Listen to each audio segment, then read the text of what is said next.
Hi everyone, welcome to my YouTube channel Free Online English। आज की इस video में मैं आपको प्रोनाउन की 8 डिफरेंट फॉर्म्स के मतलब बताऊंगा। और आपको याद होगा कि सबसे पहली वीडियो में हमने पार्ट्स ऑफ स्पीच के सिर्फ और सिर्फ इंट्रोडक्शन को स्टडी किया था, और इसमें मैंने आपको बताया था कि हम आने वाली वीडियोस में पार्ट्स ऑफ स्पीच को इन डिटेल सीखेंगे, उसको डिस्कस करेंगे। तो लास्ट वीडियो में हमने नाउन और उसकी 10 टाइप्स को स्टडी किया था, लेकिन आज की इस वीडियो में हम प्रोनाउन की टाइप्स को डिस्कस करने वाले हैं।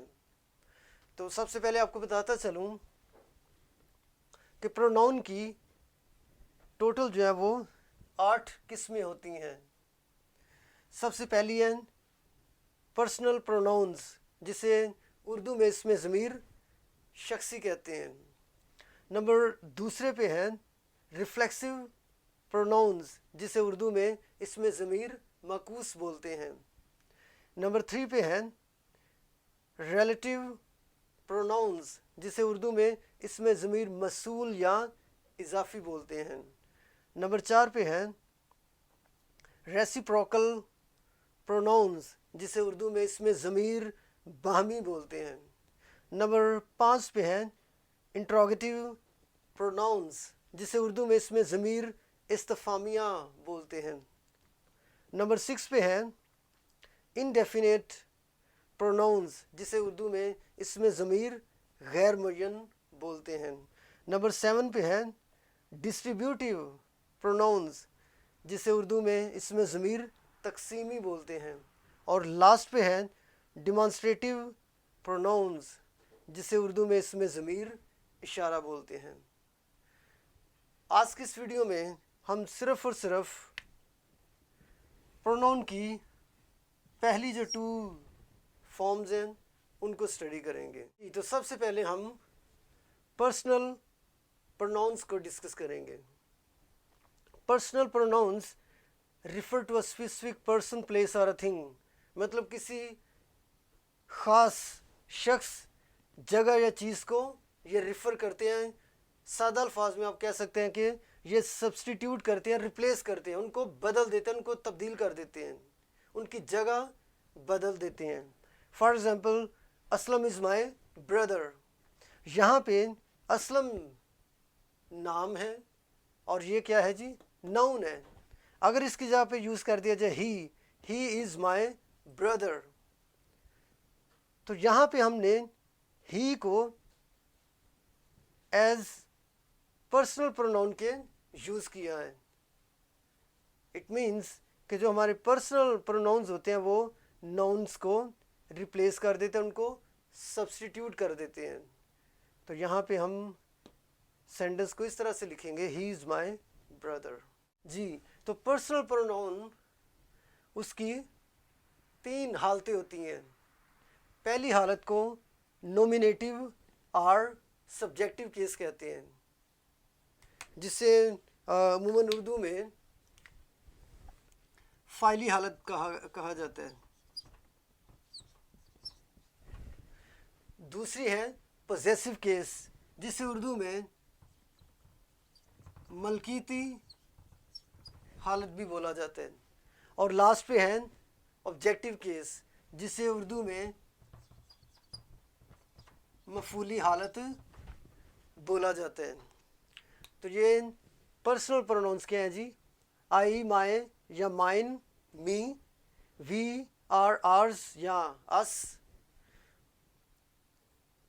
You, your, our, yours, you, he, his, him, she, her, hers और हर, इट, इट्स, इट और दे, देर और देर्स, देम।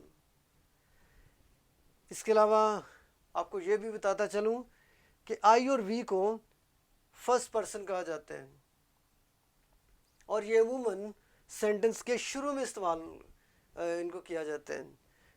यू जो है वो सेकंड पर्सन है, ही, शी, इट या दे ये जो है थर्ड पर्सन है।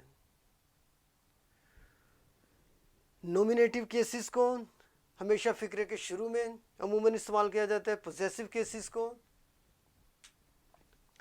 अमूमन फ़िक्रे में पोजेशन यानी मलकियत को शो करने के लिए इस्तेमाल किया जाता है।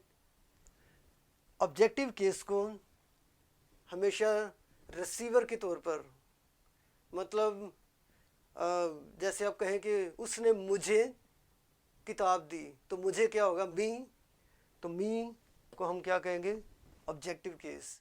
तो I have already told you कि पर्सनल प्रोनाउंस की कितनी किस्में होती हैं जी? 3 किस्में होती हैं, नोमिनेटिव और सब्जेक्टिव केस, पोजेसिव केस या ऑब्जेक्टिव केस। यहाँ पे पहले जो 2 सेंटेंसेस हैं ये एग्जांपल है नोमिनेटिव केसेस की, यानी फ़ाइली हालत की। He is an English teacher, they play soccer, मतलब वो इंग्लिश टीचर हैं, दे प्ले सॉकर, वो फुटबॉल खेलते हैं, सॉकर खेलते हैं। तो यहाँ पे he and they are nominative cases. Subjective cases means फ़ाइली हालत। दिस इज़ योर हाउस, ये तुम्हारा या आपका घर है। यहाँ पे योर जो है वो क्या है, पोजेसिव केस है, ये मलकीती हालत है, चूँकि ये सेंटेंस में मलकियत को, पोजेशन को शो कर रहे हैं। पोजेशन को शो करने के लिए 2 अल्फाज इस्तेमाल किए जाते हैं, जैसे योर या योर्स, हर या हर्ज, देर या देर्स। अगर तो आप यहाँ पे योर यूज़ कर रहे हैं तो आपको उसके बाद फ़ौरन बाद आपको ऑब्जेक्ट भी यूज़ करना चाहिए, जैसे this is your house, this is my house, this is his house, her house. अगर आप योर्स, हर्ज, देर्स यूज़ करना चाहते हैं तो आपको ऑब्जेक्ट जो है वो शुरू में लिखना पड़ेगा, जैसे this house is yours, this marker is mine. तो पोजेसिव केसेस को हमेशा पोजेशन शो करने के लिए इस्तेमाल किया जाता है, चाहे आप उसको योर, योर्स, हर्ज के तौर पर यूज़ करें या फिर किसी भी हालत में। नंबर 3 पे है ही केम टू सी मी और he gave me a book. ये सेंटेंस जो है ऑब्जेक्टिव केस की एग्जांपल है। यहाँ पे मी जो है वो क्या है, ऑब्जेक्टिव केस है, और यहाँ पे मी भी ऑब्जेक्टिव केस की हालत है। ऑब्जेक्टिव केसेस अमूमन फ़िक्रे के आखिर में या फिर लास्ट में जो ऑब्जेक्ट है, जो मफूल है, उससे पहले यूज़ किए जाते हैं। ही केम टू सी मी, और मतलब वो मुझे मिलने के लिए आया। He gave me a book, उसने मुझे किताब दी। तो इनको हमेशा ऑब्जेक्टिव केस मतलब फ़ाइली हालत में इस्तेमाल किया जाता है। ये कभी फ़िक्रे के शुरू में इस्तेमाल नहीं किए जा सकते, जैसे मी came to C my friend, इस तरह से सेंटेंस लिखा नहीं जा सकता। और लास्ट सेंटेंस में देखिए, they share their food with us, उन्होंने अपनी फूड हमारे साथ शेयर की। यहाँ पे दे जो है वो नोमिनेटिव केस, देर जो है वो क्या है, पोजेसिव केस, और अस जो है वो क्या है, ऑब्जेक्टिव केस। तो एक फ़िक्रे में पर्सनल प्रोनाउंस का बहुत ज़्यादा किरदार होता है। इनके बिना फ़िक्रे अमूमन आपके, अगर आपको सही तरीके से इनका इस्तेमाल नहीं आता तो आप सही फ़िक्रा भी नहीं लिख सकते। तो जब भी इनको इस्तेमाल करें तो ध्यान रखिए कौन सा केस कहाँ पे इस्तेमाल किया जा रहा है। और सेकंडली आपको ये भी आइडिया होना चाहिए कि ये फर्स्ट पर्सन है, सेकंड पर्सन है या फिर थर्ड पर्सन है। तो नंबर 2 पे है रिफ्लेक्सिव प्रोनाउंस, यानी इसमें ज़मीर मकूस। ये हमेशा refer back to the subject of a clause और सेंटेंस। इसमें ज़मीर मकूस यानी रिफ्लेक्सिव प्रोनाउंस, जिन्हें एम्फेटिक और इंटेंसिव प्रोनाउंस भी कहा जाता है, ये हमेशा फ़िक्रे के जो सब्जेक्ट होते हैं उसको रिफ़र करते हैं। सादा अल्फाज में आप कह सकते हैं कि ये एम्फसाइज करते हैं फ़िक्रे में मौजूद सब्जेक्ट पे। For example, she baked a cake for her self, उसने अपने लिए एक केक बेक किया। अच्छा, यहाँ पे ये जो रिफ्लेक्सिव प्रोनाउन हर सेल्फ है, ये रिफर बैक कर रहा है किसको? सब्जेक्ट को, जो कि शी है। They should be ashamed of themselves, उन्हें शर्म आनी चाहिए, मतलब उन्हें अपने आप में शर्मिंदा होना चाहिए। तो यहाँ पे देमसेल्व्स जो है ये दे को रिफर बैक कर रहे हैं, इसको क्या कर रहे हैं?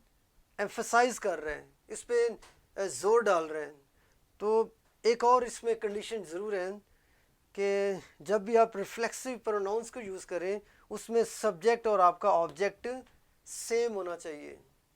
फॉर एग्जांपल जैसे लिखा है she baked a cake for her self, यहाँ पे आप ये नहीं लिख सकते कि she baked a cake for themselves. अगर आप देमसेल्व्स लिखेंगे, आर सेल्व्स लिखेंगे या फिर हिमसेल्फ लिखेंगे तो ये रॉन्ग होगा।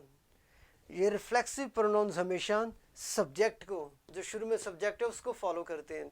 अगर यहाँ पे दे है तो हमेशा वहाँ पे देमसेल्व्स आएगा, यहाँ पे शी लिखा है तो वहाँ पे हर सेल्फ आएगा, यहाँ पे हिमसेल्फ नहीं हो सकता, यहाँ पे आर सेल्व्स नहीं हो सकता। इस तरह से किसी भी सूरत में सेंटेंस हमारा गलत हो सकते हैं। तो रिफ्लेक्सिव प्रोनाउन जो है वो दो किस्म के होते हैं, एक तो सिंगुलर है और दूसरा क्या है? प्लूरल है। सिंगुलर में myself, yourself, himself, herself, itself आएगा, लेकिन प्लूरल फॉर्म जो है वो yourselves, themselves, ourselves. Yourself जो है वो अगर ओनली योर सेल्फ के तौर पर लिखा जाए तो ये सिंगुलर होगा, अगर योर सेल्व्स आएगा तो ये प्लूरल फॉर्म में आएगा। अगर सेंटेंस में देखें तो यहाँ पे लिखा है कि you have to go there by yourself, और मैंने आपसे पहले भी कहा था कि ये जो रिफ्लेक्सिव प्रोनाउंस होते हैं वो हमेशा फिक्रे के सब्जेक्ट को फॉलो करते हैं। यहाँ पे ये नहीं लिख सकते कि you have to go there by myself, ये फिक्रा रॉन्ग होगा। I yourself went to find the dog, ये भी सेंटेंस रॉन्ग होगा। रिफ्लेक्सिव प्रोनाउंस हमेशा फिक्रे के सब्जेक्ट को फॉलो करते हैं। ये मोस्टली फिक्रे में मौजूद सब्जेक्ट के फ़ौरन बाद, जैसे I myself went to find the dog, मैं खुद वहाँ कुत्ते को ढूंढने के लिए गया, ये या तो फिक्रे के फ़ौरन बाद इस्तेमाल हो सकते हैं या फिर इनको लास्ट में भी लिखा जा सकते हैं। तो ये हमेशा फ़िक्रे की नौयत पे डिपेंड करते हैं। लेकिन जब भी लिखें एक बात का ख़ास जो है वो ख्याल रखें कि ये इनको हमेशा सब्जेक्ट जो है फ़िक्रे का उसके मुताबिक यूज़ करें, और इसकी जो सिंगुलर और प्लूरल फॉर्म है उसका भी ख़ास ख्याल रखें। Thank you for watching this video. Please don't forget to subscribe the channel so you can watch the next videos. In the next videos, I'm going to explain the remaining 6 types of pronoun and even the parts of speech too. So let's enjoy studying English together. Bye bye. Thank you very much.